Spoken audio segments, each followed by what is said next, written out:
עכשיו אנחנו נעשה את ההדגמה על הטכניקה של מה שנקרא מיופאשל, שחרור מיופאשל, שזה קשור למערכת של רקמה רכה, פאציה של מערכת השרירים.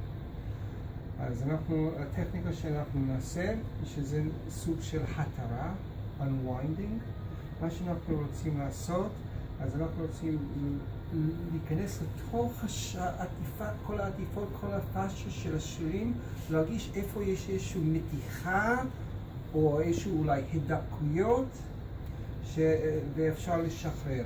הגוף, בעצם היד, בעצם היא תגיד לי איפה אני צריך להגיע. אז אנחנו תמיד צריך להיות על הדופק של הגל הקרניאלי. הגל הקרניאלי בעצם נראה לי איפה לעצור, או ואיפה להמשיך. הרגע שאם אנחנו עושים את הפעולות, את התנועה, בעצם זה מהר מדי. אבל אני עשיתי את זה בהתחלה, לקבל איזושהי הערכה של המצב בעצם של השרירים פה. זה נראה בסדר, זה נראה שזה ממש גמיש, טווח מלא. אבל אם אני מתחיל פה, אני מתחיל שיש איזושהי נוקשות פה. יש משהו באזור פה שלא נותן לי את החופשיות. אז כדי להתחיל את הטיפול, אני מתחיל להרגיש אני לעשות מתיחה. עד שמרגיש מתיחה מלאה, אז פה, אז אני מרגיש את הגל נעצר. אז אנחנו לא רגיל לשורש של הבעיה, זה רק את כזה הקצה של הקרחון, tip of the iceberg. אז נגיד, אולי אנחנו התחלנו עם כמה סיבים באזור הקדמי. אז אם זה מתחיל באזור של הקדמי של הכתף, אז אני נותן כזה קצת יותר הערכה עם א'. וזה נותן לי, יש הרבה התנגדות לעומת מה שזה היה, לדוגמה מה שזה היה במרפק.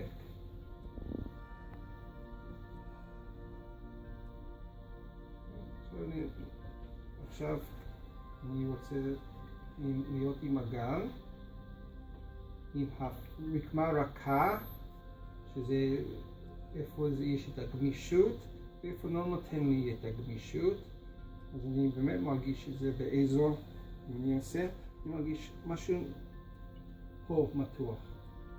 לא נותן את התנועה המלאה. אז אני רוצה להרגיש איפה המצב שא' הגל נעצר. דווקא זה טוב שיש לי גם אני עושה גם את ההתנגדות פה וגם את קצת מתיחה. פה אני יכול להרגיש מקומי איפה הסיבים לא גמישים מספיק, ופה אני יכול לכוון.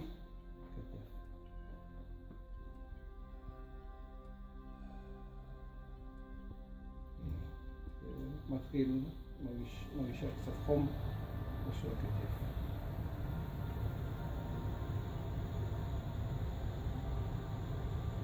אני מרגיש כאילו שזה הגבול שאני יכולה להגיע. אז אני מגיע מהגבול ואני מרגיש שהיא רוצה לצאת מהגבול למקום יותר נוח, מקום שהיא מרגישה יותר נוח כדי לשפר את הסיבים.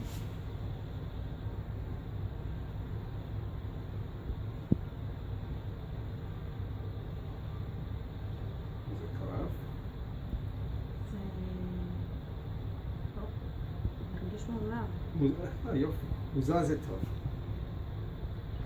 אני מרגיש כזה, כמו שאמרנו, עקיצות כאלה. אז אני הרגשתי את זה בתוך. אוקיי, אז עכשיו אני מרגיש שזה בחוץ. ממש עקיצות, זה לא, זה חם יחד יותר, זה אפילו כואב. זה כזה מישהו שם את האצבע לתוך השקע. אז עכשיו אנחנו נגיע יותר לסיבים היותר בעייתיים.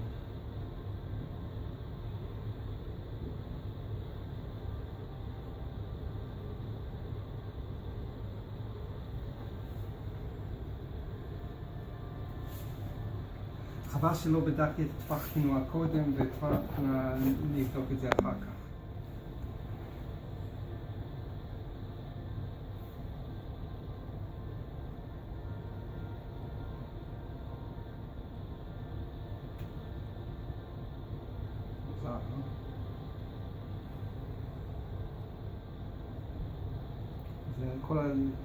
כל הסימנים האלה, זה מוזר, פה זה כמו שאנחנו דיברנו, עניין של סימנים, עקיצות, חום, זה דופק, מוזרים שזה מתחילים, אז תגיע למצב שאפשר פה ולא נותן לי, יותר ועוד פעם הצירה של הגלל.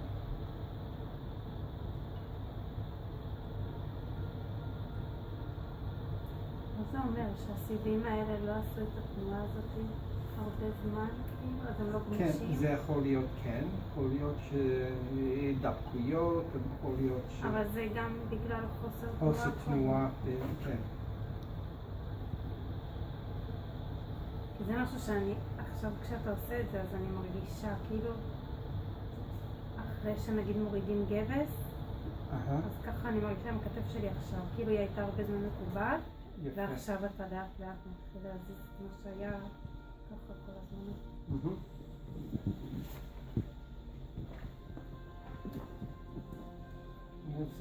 אני פשוט מרגיש שהיא נותנת לי עד גבול מסוים, אבל הכתף אומר די. וזה אני חושב, זה עונה לשאלה,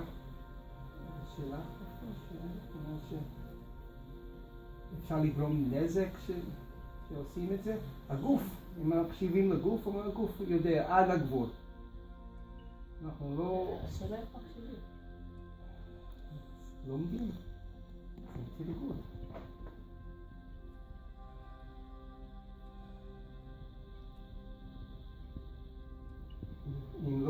אם לא יודעים בדיוק, לא בטוחים, אפשר פשוט להישאר במקום ולעשות כל הטכניקות שלמדנו קודם. לעשות מחסום, לעצור את הגל ולהגיע לנקודת רוגע. אז גם אור בכתף, ונלמד את הטכניקה יותר מאוחר, ממש להגיע לעצם של הכתף.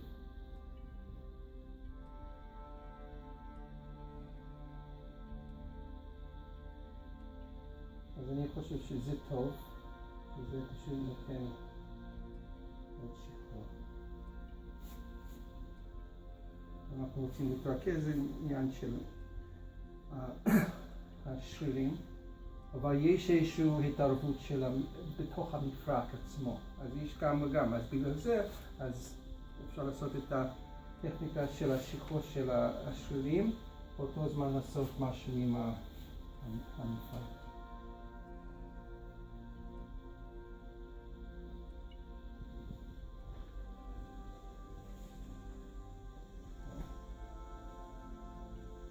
זה כמעט במקום, כמו שאני אמרתי, עשיתי עם הצבא של סילביה, אז אנחנו כמעט ממש במקום שאנחנו זה במקום הנכון, התנועה הנכונה כדי לאפשר את הסיבים להשתחרר.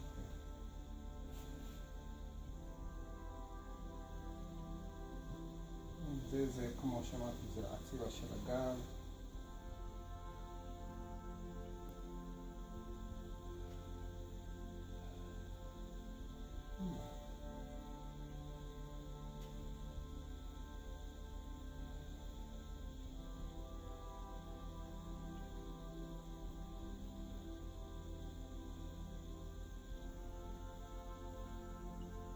במצב הזה מרגיש את הרוגע.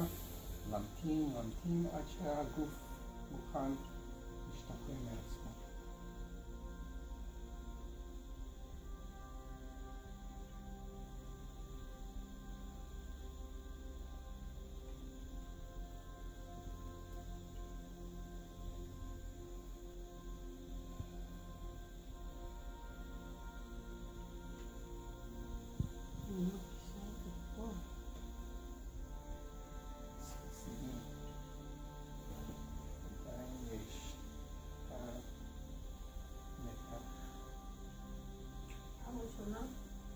לא נראית שלווה מאז לא מה זה, הרגשתי שזה היה, הכתף שלי עבדה קשה.